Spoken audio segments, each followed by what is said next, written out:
Cornerstone presents Into the Deep. Can I believe in the creation account of Genesis and evolution at the same time? Great question.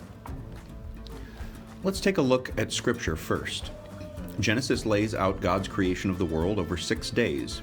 From light, water, land, birds, and humans, we have the formation of the world and everything in it. Seems pretty straightforward, right? The Bible says it, and so it must be true, right? Well, let's see. Since the theory of evolution is much too vast for this video, let's just take a brief look at the development of humans. Through carbon dating, fossils, ancient tools, and the evidence of societal activity, we know that modern-day humans have slowly been perfected over a period of 2 million years. Since we've now touched on science and religion, let's look at a study. There has been an ongoing war and misplaced train of thought that science and religion are contradictory and incompatible. This has led many people to question and leave their faith. Or it has led people to reject scientific studies and facts and cling to only the literal reading of the Bible. So, are you ready to go into the deep?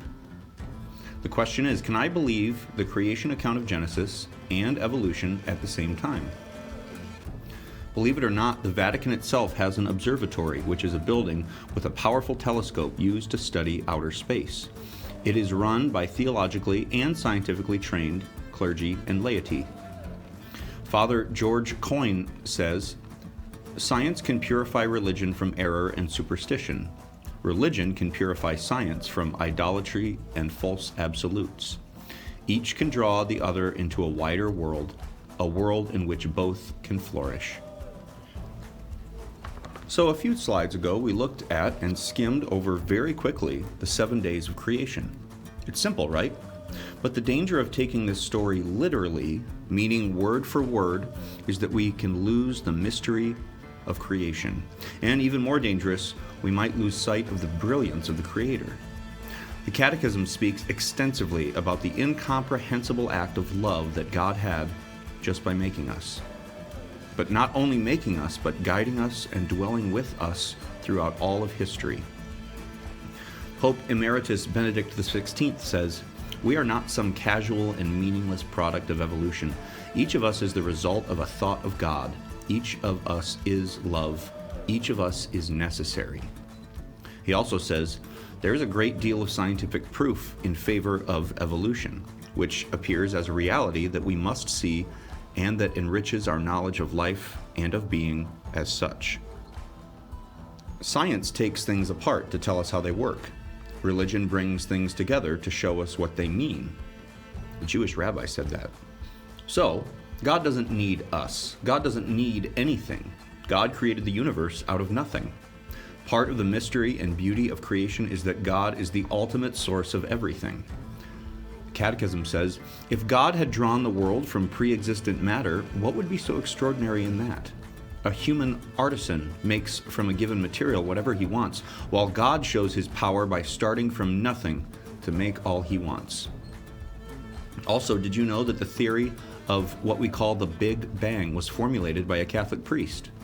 Father George Lemaitre was a ordained priest and astrophysicist who studied the universe through the lens of science and religion.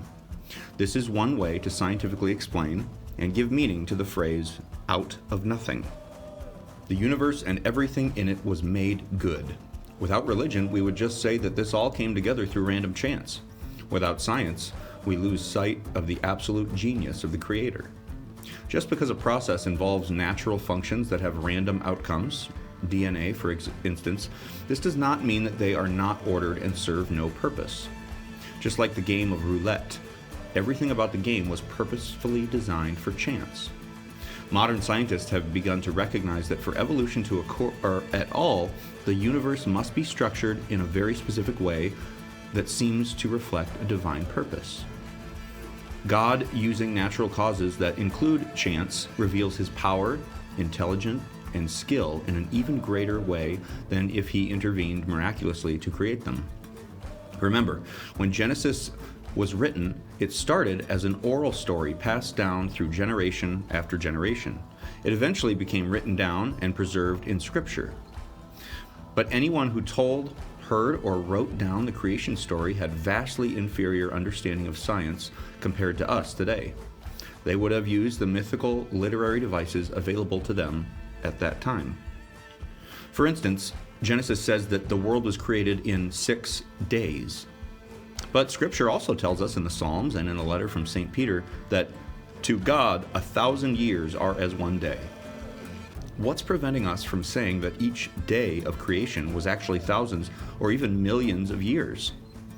If we can accept this, then we can marvel at the patience and brilliance of God guiding the evolution of humans, animals, the formation and melting of glaciers, the Grand Canyon, and the formation of mountains.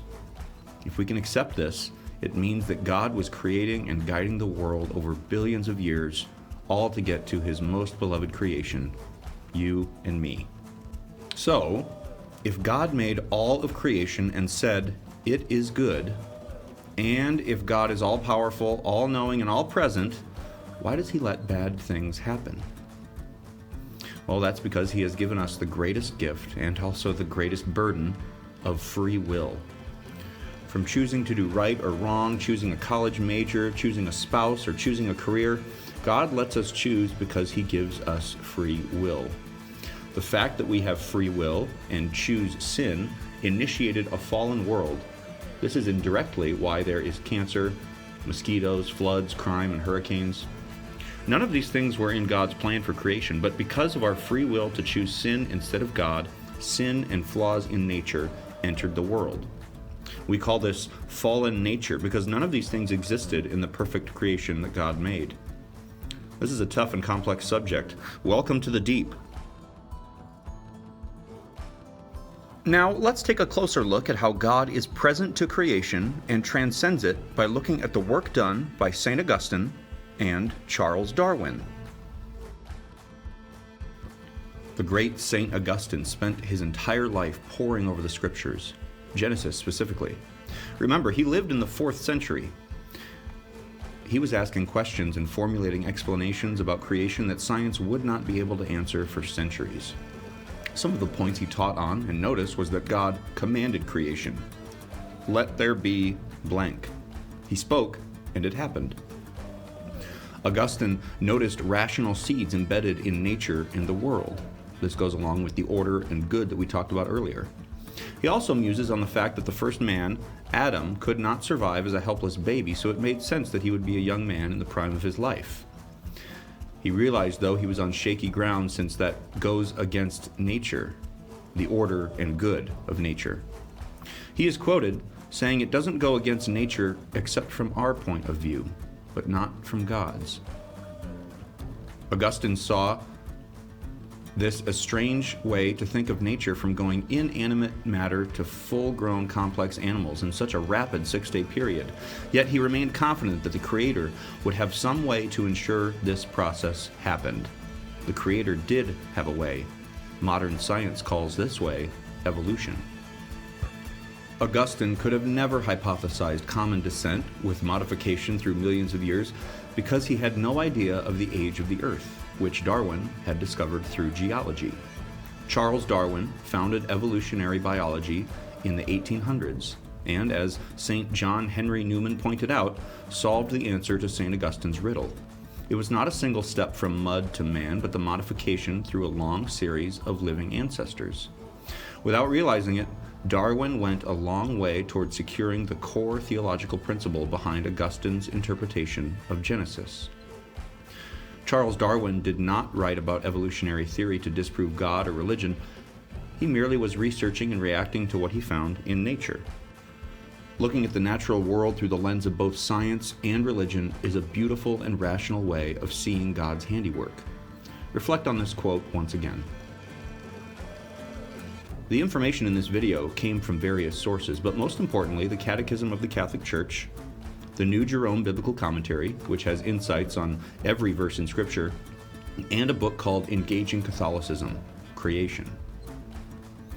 If you have any questions, please never be afraid to ask, discuss, and reach out. Thank you for jumping into the deep with us. Cornerstone. Follow, guide, lead.